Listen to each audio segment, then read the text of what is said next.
Good evening, you're watching the main news on HKIBC. I'm Azam Khan. Here's a look at tonight's top stories.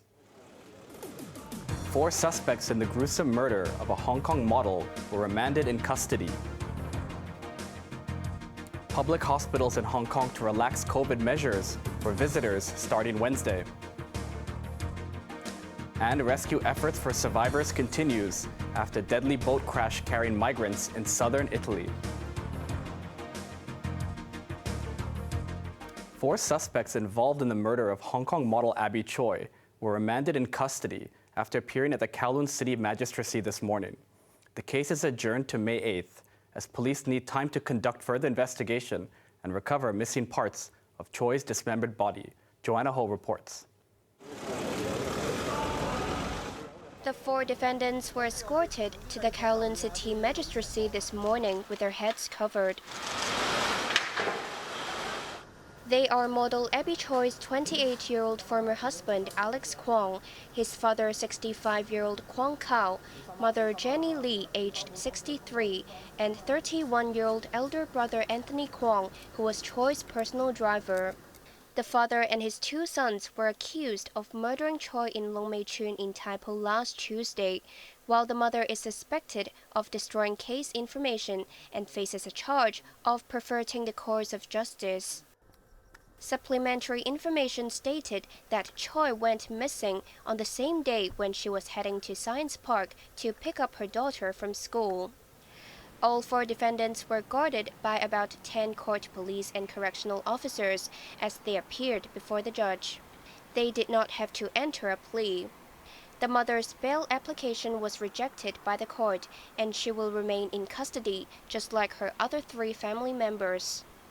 The judge adjourned the case to May 8th to give police more time to conduct further investigation, including checking their call records.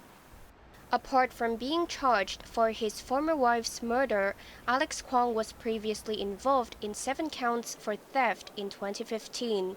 He did not report to the police station, and later the court issued an arrest warrant for him. He'll attend a hearing for those counts in the district court tomorrow. Joanna Ho, HKIBC. A skull and some ribs suspected to be those of murdered model Abby Choi were discovered in a soup pot, which was found at the house in Tai Po. Forensic experts tested contents of the pot, which also had traces of human tissue. Here's Joanna Ho again. The Tai Po village house, where some parts of Choi's dismembered body were found earlier, has remained sealed off.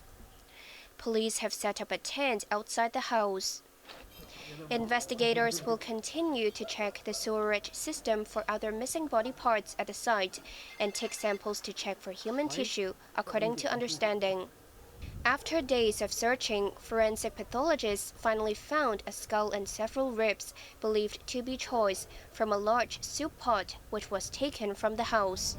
There's no skin or any meat on it.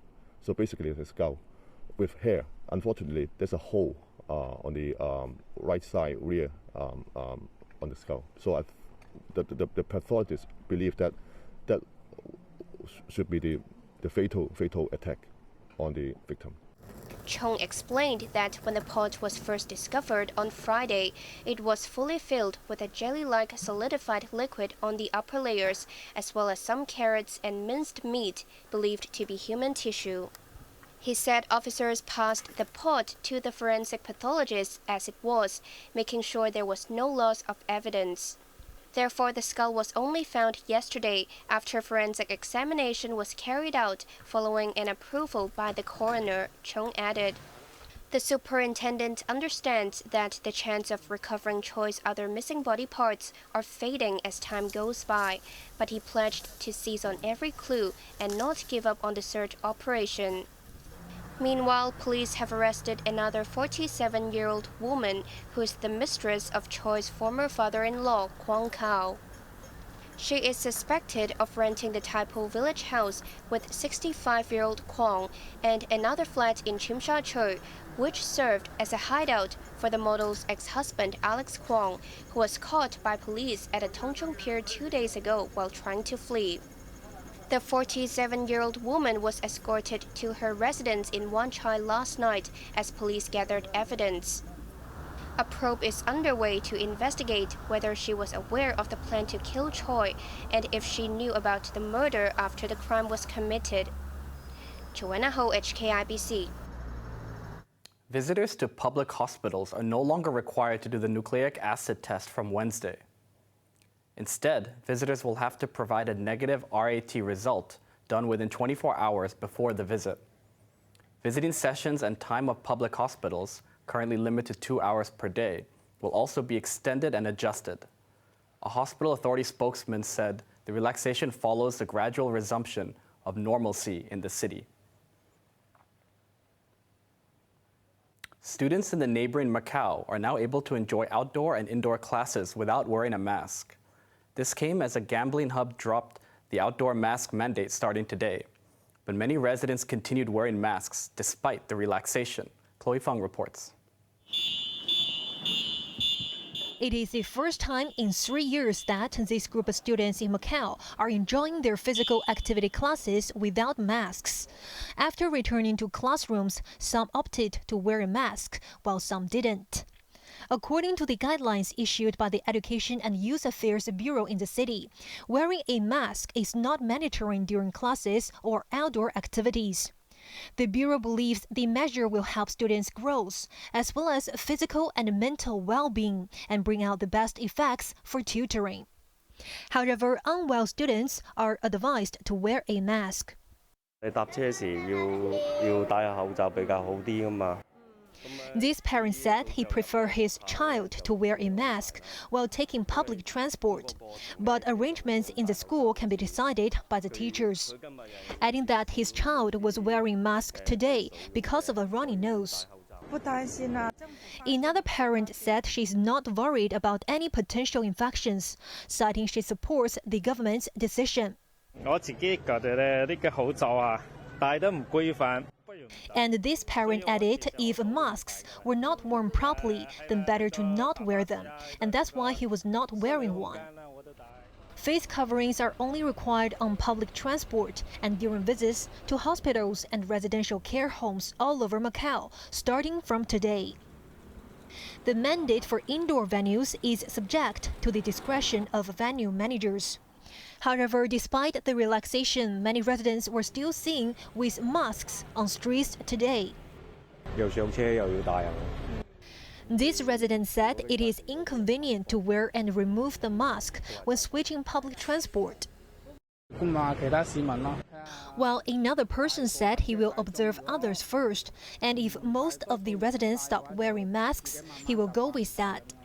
The gambling hub first imposed the mask mandate in February 2020. Chloe Fong, HKIBC. An elderly man was sent to the hospital for treatment after being hit by a minibus in Tuen Mun. The incident happened around 10 p.m. last night when the man was crossing the road on Cheng Choi Street. He sustained a head injury but is in stable condition. The 75-year-old minibus driver was arrested for dangerous driving.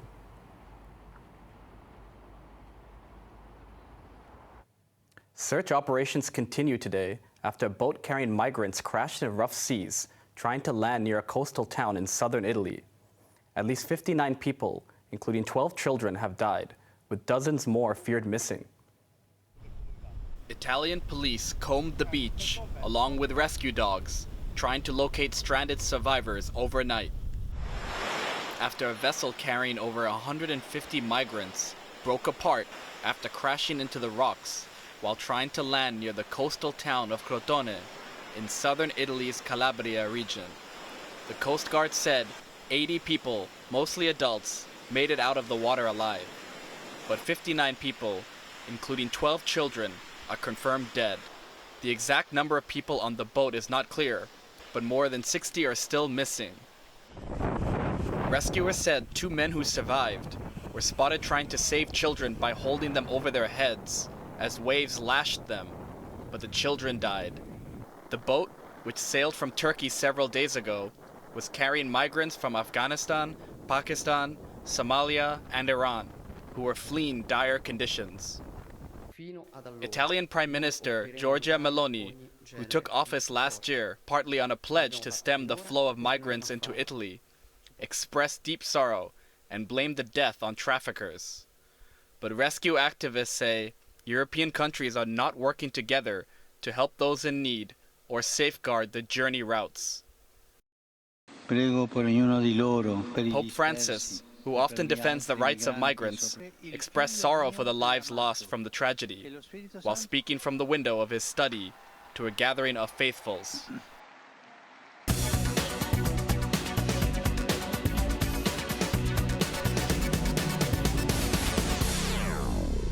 Hong Kongers are set to pay more for electricity after the city's two power suppliers hiked tariffs again.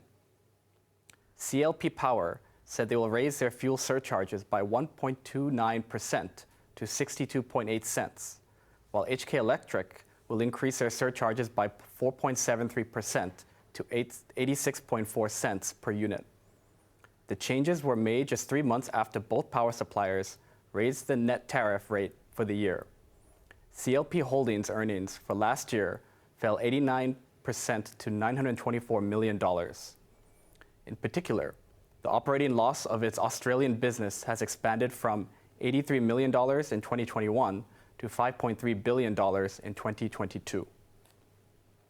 We saw in Australia a sudden and unprecedented increase in wholesale electricity prices in around the second quarter of last year, and that has been sustained right through 2022 and into 2023. We do expect that it will be quite challenging conditions in Australia, at least for the first half of this year. Hong Kong stocks retreated to the lowest level since the start of the year, as traders await stimulus signals from China's key political gathering later in the week. The benchmark plunged below the 20,000-point key threshold soon after trading started, before diving as much as 205 points and ultimately closed with 0.3% loss at 19,943 points. The Hang Seng Tech Index closed with 0.5% loss. Restaurant chain Haidilao was one of the best performers of the day, as it edged up as much as 20% during the session, before closing with a narrowed gain of nearly 14%. BYD Company, on the other hand, tumbled 7% to its lowest level in 50 days on reports of the company cutting the price of its products. Now let's take a look at the markets. The Hang Seng Index closed down 66 points. Top 10 active stocks, Alibaba was down 65 cents, and Meituan was up $1.80. Baidu was up $2.60, and JD.com was down 40 cents. Forex trading against the Hong Kong dollar, the euro is at 8.29, and the Canadian dollar is at 5.77. And over in Europe, London FTSE is currently up 63 points. On to the weather now. Mainly fine and dry with a cool morning. Temperatures will range between 15 and 22 degrees. Now let's take a look at the weather around the world.